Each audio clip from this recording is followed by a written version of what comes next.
25 years ago, I was in business school, and we all learned from Kotler and the four Ps, and it is still the mantra if you go to every university.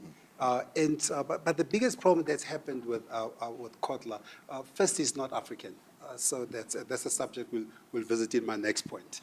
So he doesn't understand the conditions and the context of where we are. So the models that he proposes, but the biggest problem that he has created, if you will, with his 4P of promotion, if you link retail out of it, is he has created this mess that we end up with in the continent, particularly in South Africa, where we've got over 2,000 malls.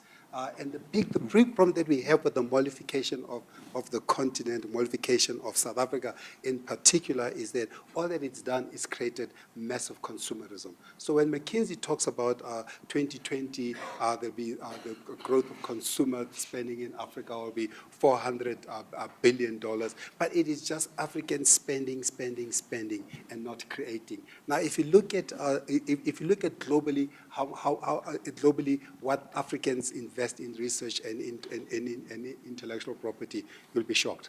We spend less than 1% of the GDP globally as Africans on research.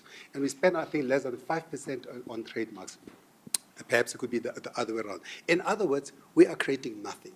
All we are doing is buying other people's things. The problem that we have with the modification of the continent is that all it's done is really created wealth for Investec, for RMB, for Old Mutual, and for all those, and it's created massive poverty for people, because if those ideas were really good for South Africa or for the continent, we'll have less unemployment, we'll have less disparity between the haves and the have-nots. So the first thing I want to really get rid of, if I get a chance, is to get rid of the malls and democratize retail, as we've seen, for example, in Nigeria and many other places.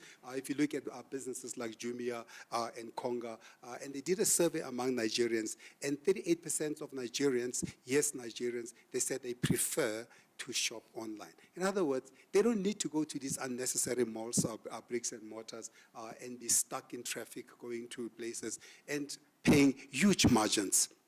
So that's the first thing that I perhaps want to do. And of course, I said, the person we have to blame for that is Kotler, because we took his idea out of we took his idea out of context, because this idea perhaps worked for America, because they are largely homogenous, as diverse as they're supposed to be, 350 million of them. But Trump has reminded us again that Americans are the same.